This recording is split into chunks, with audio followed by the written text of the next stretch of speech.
Hello students, मैं विजय सिंगोदिया मेरे YouTube channel पर आपका स्वागत करता हूं। तो बच्चों, आज हम JEE एडवांस 2014 का एक क्वेश्चन करेंगे। क्वेश्चन आपके सामने है। इसमें आप देखो, यहाँ पर एक function f(x) equal to log sec(x) plus 10x और इसका होल क्यूब ये दिया है और इस फंक्शन के लिए डोमेन दिया है -π/2 से +π/2 और इसका जो कोडोमेन है वो है कैपिटल R। यहाँ इन चारों ऑप्शन को देख के हमें बताना है कि इनमें से कौन सा राइट है। तो A नंबर का ऑप्शन है f(x) is an odd function. B number का ऑप्शन है f(x) is 1 function. C number का ऑप्शन है f(x) is an onto function और D नंबर में f(x) is N even function. तो बच्चों, इस क्वेश्चन को सोल्व करने से पहले एक बार मैं इनके कंसेप्ट्स आपको वापस से रिमाइंड करवा देता हूं। इसमें नंबर A में अपने को ओड फंक्शन के बारे में बताना है। तो ओड फंक्शन या इवन फंक्शन, ओड या इवन फंक्शन चेक करने के लिए f-x की वैल्यू फाइंड करेंगे। अगर f-x ये प्लस f(x) आता है तो उस कंडीशन में फंक्शन इवन फंक्शन होगा और f-x की वैल्यू यदि -f(x) आए तो फंक्शन f(x) ओड फंक्शन होगा। और इसके बाद में नंबर B में हम चेक करेंगे 1 फंक्शन को। तो 1 फंक्शन का कंसेप्ट आप देखो।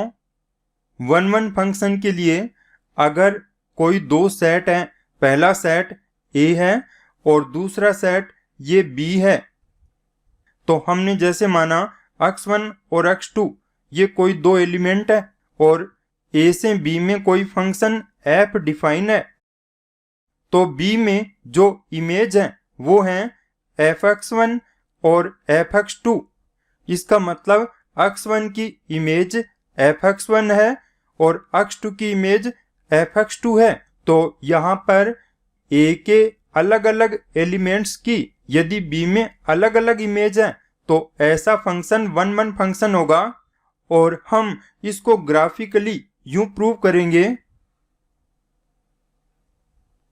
यहाँ पर अगर मैं इस टाइप का कोई फंक्शन लेता हूं और x के पैरेलल अगर कोई लाइन यहाँ पर ड्रॉ करके इस फंक्शन को मैं कट करूं तो ये अपने को यूं दिखेगा। और इसी टाइप से मैं एक दूसरा ग्राफ और बनाता हूं। तो बच्चों, इन दोनों ग्राफ को हम कंपेयर करते हैं। पहले वाले ग्राफ में ये जो फंक्शन है इस टाइप का है, यानी कि ये इंक्रीजिंग फंक्शन है और दूसरे ग्राफ में ये डिक्रीजिंग फंक्शन है। पहले ग्राफ में अगर आप x के पैरेलल कोई लाइन ड्रॉ करोगे तो ये इस ग्राफ को केवल एक ही पॉइंट पर कट करेगी और इसी टाइप से दूसरे वाले ग्राफ में भी x के पैरेलल लाइन इसको केवल एक ही पॉइंट पर कट करेगी। तो इसका मतलब यूं हुआ कि यहाँ x की एक वैल्यू के लिए f(x) या y की केवल एक ही वैल्यू प्राप्त होगी और ऐसा ही दूसरे ग्राफ में भी होगा, यानी कि x की वैल्यू 1 है तो वहां f(x) की वैल्यू भी 1 ही होगी। इसका मतलब हुआ x की अलग अलग वैल्यूज के लिए f(x) की अलग अलग वैल्यूज हमें मिलेंगी। अब मैं यहाँ पर एक ग्राफ और बनाता हूं। तो इस ग्राफ में आप देखिए, ये ग्राफ इस टाइप का है, पैराबोलिक ग्राफ है और अगर मैं x के पैरेलल कोई लाइन ड्रॉ करता हूं तो ये लाइन इस ग्राफ को 2 पॉइंट्स पे कट करती है। यहाँ आप देखो, ये x1 की वैल्यू अलग है, x2 की वैल्यू अलग है, लेकिन f(x1) और f(x2) ये दोनों सेम है, यानी कि ये जो हाइट है ये दोनों में सेम है। तो इसका मतलब हुआ कि यहाँ x1 is not equal x2, लेकिन f(x1) इक्वल हो गया f(x2) के। यहाँ पर आप ये कह सकते हो कि कोई भी इंक्रीजिंग या डिक्रीजिंग फंक्शन हमेशा 1 फंक्शन होते हैं। तो इस टाइप के क्वेश्चंस में इंक्रीजिंग और डिक्रीजिंग का कंसेप्ट लेकर हम ये प्रूव करेंगे कि दिया हुआ फंक्शन इंक्रीजिंग और डिक्रीजिंग है क्या। अगर वो इंक्रीजिंग और डिक्रीजिंग है तो 1 फंक्शन होगा। ओके, इंक्रीजिंग और डिक्रीजिंग का कंसेप्ट हम यूं लिखेंगे, F x is increasing if F dash x greater than 0। Number 2, F x is decreasing if F dash x less than 0 हो। ओके, अब नंबर सी में ऑन टू और इनटू फंक्शन का कंसेप्ट देखो बच्चों। इसमें पहले मैं ऑन टू फंक्शन के बारे में आपको बताता हूं। यहां पर 2 टाइप के सेट हैं। पहला सेट कैपिटल ए है और दूसरा सेट कैपिटल बी है। ए में एलिमेंट्स मैंने माने ए बी सी है और बी में पी क्यू आर ये 3 एलिमेंट्स हैं।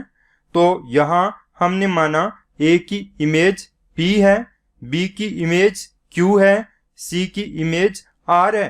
तो इसमें आप देखो A से B में यदि कोई फंक्शन f है तो f का कोडोमेन यहाँ कैपिटल B है और f की जो रेंज है वो PQR का सेट है, यानी कि वो भी कैपिटल B है।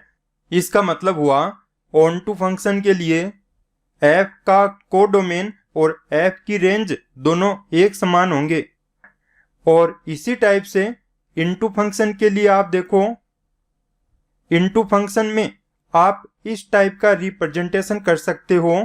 ये सेट A है, सेट B है और A से B में हमने माना कोई फंक्शन f है और A में एलिमेंट्स हैं A B C, B में एलिमेंट्स हैं P Q R S। तो यहाँ A की इमेज P है, B की इमेज Q है, C की इमेज R है और यहाँ S खाली है, यानी कोडोमेन में एक एलिमेंट S इसकी प्री इमेज यहाँ नहीं है। इसका मतलब यहाँ F का कोडोमेन है वो तो कैपिटल B है और F की जो रेंज है वो PQR का सेट है। तो यहाँ पर आप देख सकते हो। अब बच्चों हम असली मुद्दे पे आते हैं। इस क्वेश्चन के लिए हम चारों ऑप्शन चेक करते हैं। यहाँ पर फंक्शन अपने को दिया है, इसका डोमेन है -π/2 से +π/2, को डोमेन है कैपिटल R, रियल नंबर और फंक्शन ये अपने को दिया है। सबसे पहले नंबर A के लिए हम चेक करेंगे कि फंक्शन इवन है या ओड है। f(x) इक्वल टू दिया है log sec x plus tan x इसका होल क्यूब और अपने को f माइनस एक्स की वैल्यू फाइंड आउट करनी है। तो f माइनस एक्स इक्वल आएगा log। अब यहाँ पे देखो मैं sec x में x की जगह माइनस एक्स पुट करूंगा तो ये वापस प्लस हो जाएगा, तो ये बनेगा sec x। बाद में tan माइनस एक्स की वैल्यू होगी माइनस का tan x, तो माइनस पहले आएगा और इसका होल क्यूब। अब इसको मैं यूं लिख देता हूं log sec x minus tan x upon sec x plus tan x into sec x plus tan x।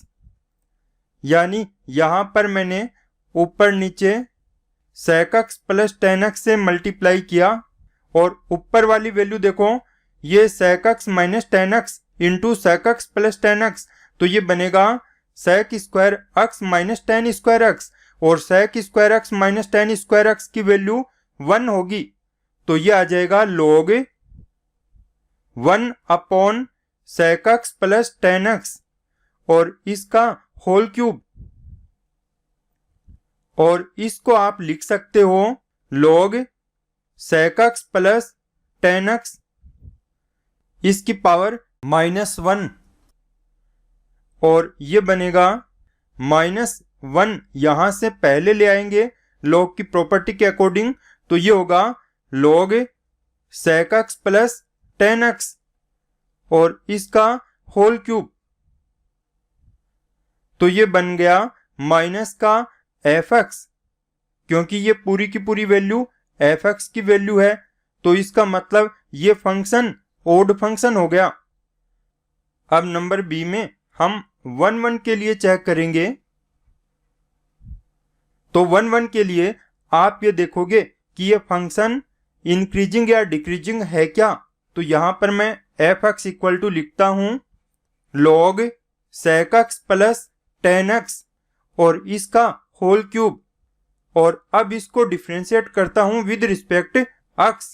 तो एफ डैश एक्स इक्वल होगा, पहले अपने को यहां पर पावर का डिफ्रेंशिएशन लिखना है, तो ये बनेगा 3 log sec x plus ten x और इसकी पावर 2, बाद में log sec x plus ten x का डिफ्रेंशिएशन, तो ये होगा 1 upon sec x plus ten x into, और अब sec x plus ten x का डिफ्रेंशिएशन, तो sec x का होगा sec x टेन एक्स और टेन एक्स का होगा sec स्क्वायर एक्स, और उन दोनों में sec x को कॉमन लेंगे तो ये आएगा sec x plus ten x. अब sec x plus ten x से ये sec x plus ten x cancel होगा, तो ये होगा 3 sec x into log sec x plus ten x का होल स्क्वायर। अब देखो बच्चों, यहां पर इस फंक्शन के लिए जो डोमेन दिया है वो -π/2 से +π/2 है। तो आप देखो यहां -π/2 से +π/2 में sec x पॉजिटिव होगा, क्योंकि फोर्थ क्वाड्रेंट में sec x पॉजिटिव है, फर्स्ट में भी पॉजिटिव है, तो यहां sec x ये पॉजिटिव वैल्यू होगी। और इसके बाद में आप देखिए log sec x plus ten x का होल स्क्वायर है, तो यहाँ होल स्क्वायर की वजह से ये भी पॉजिटिव होगा। इसका मतलब यहाँ एफ डैश एक्स की जो वैल्यू है ये पॉजिटिव आ गई। पॉजिटिव आने का मतलब यहाँ पर जो फंक्शन एफ एक्स है वो इंक्रीजिंग फंक्शन है, और इंक्रीजिंग फंक्शन होने की वजह से एफ एक्स यहाँ पर 1 1 फंक्शन होगा। ओके। अब बच्चों सी नंबर में हम ऑन टू फंक्शन के लिए चेक करेंगे। तो यहां पर जो फंक्शन अपने को दिया है मैं इसको थोड़ा सा सिंप्लीफाई करके लिखता हूं, जिससे इसको चेक करना आसान होगा। तो log sec x plus ten x और इसका होल क्यूब, और इसको हम लिख देंगे log, अब sec x plus ten x इनको साइन और कोस में कन्वर्ट करेंगे तो यह आएगा 1 upon cos x plus sine x upon cos x, और इसका पूरे का होल क्यूब, और इसके बाद में इसको सिंप्लीफाई करने पर देखिए यह आएगा कोस एक्स, यहाँ पर एलसीएम होगा तो ऊपर बना 1 प्लस साइन एक्स, और 1 की जगह मैं लिख दूंगा cos square x by 2 plus sine square x by 2, और साइन एक्स की जगह मैं लिखूंगा 2 sine x by 2 into cos x by 2, यानी कि अपन ने बाई 2 के फॉर्मेट में ये फॉर्मूले लिखे हैं। और नीचे आएगा कोस एक्स, तो कोस एक्स का फॉर्मूला बाई 2 के फॉर्मेट में ये बनेगा cos square x by 2 minus sine square x by 2, और इसका पूरे का होल क्यूब।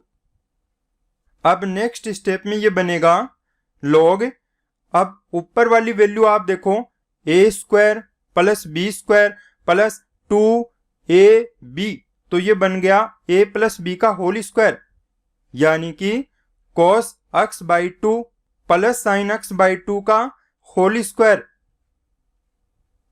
अपॉन नीचे जो फॉर्मूला है ये a square minus B square के फॉर्मेट में है, तो इसको हम लिख देंगे cos x by 2 plus sine x by 2 into cos x by 2 minus sine x by 2, और यहां पर देखो ये होल स्क्वायर से ये वैल्यू कैंसिल होगी, तो इसको मैंने लिखा log, यहां पे बनेगा cos x by 2 plus sine x by 2 upon cos x by 2 minus sine x by 2, और ऊपर नीचे cos x बाई 2 से डिवाइड करवाएंगे तो ये बनेगा 1 plus ten x by 2 upon 1 minus ten x by 2, और पूरे का होल क्यूब।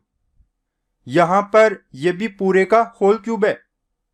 और नेक्स्ट स्टेप में इसको लिख देंगे log, अब ये जो वैल्यू है ये हो गई 10 π/4 प्लस x/2 और इसका पूरे का होल क्यूब।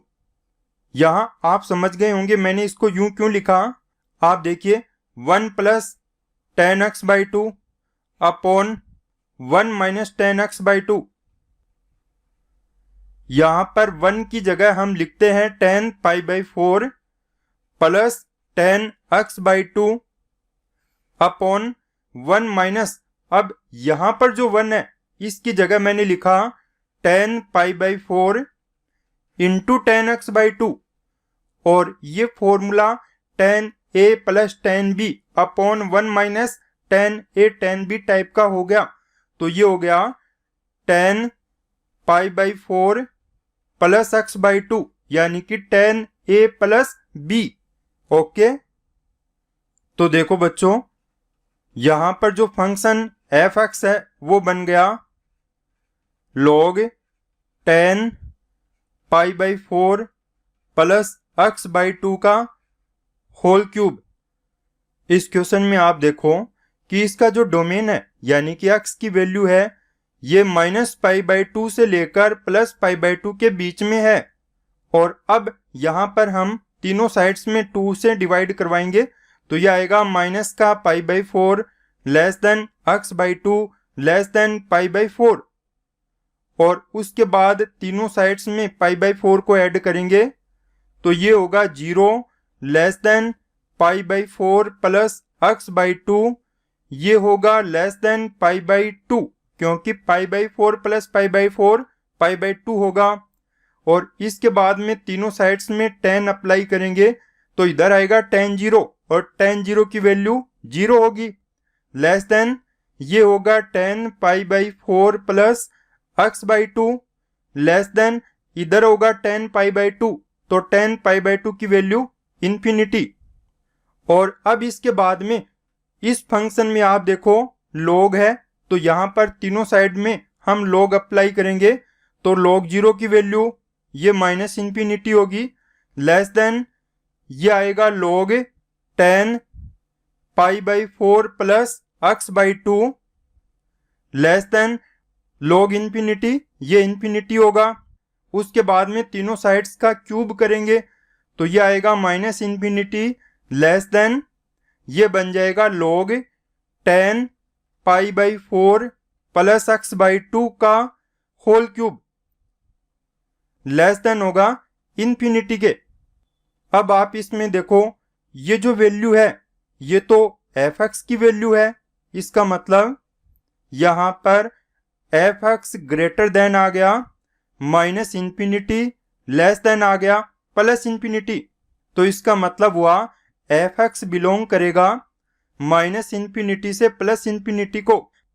इसका मतलब हुआ कि इस फंक्शन की जो रेंज है ये कैपिटल R है और यहाँ पर जो कोडोमेन है वो भी कैपिटल R है। तो यहाँ रेंज और कोडोमेन दोनों सेम है, इसका मतलब ये फंक्शन ऑनटू होगा।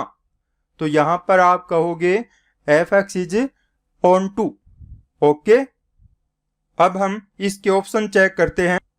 देखिए नंबर ए में f(x) is an odd function, तो ओड फंक्शन ये है। जब ये ओड फंक्शन है तो इवन फंक्शन नहीं होगा तो इसका मतलब यहाँ पर डी ऑप्शन ये रोंग होगा। नंबर बी में f(x) इज 1 फंक्शन, तो ये 1 भी है। f(x) is an onto function, तो ये ऑनटू भी है, तो सी का भी राइट है। तो इसका मतलब यहाँ पर ए बी सी ये तीनों राइट है और डी का यहाँ रोंग है। ओके, तो बच्चों अब आपसे इजाजत चाहूंगा। इसके बाद में नए वीडियो में एक और नए क्वेश्चन के साथ मिलेंगे। ओके,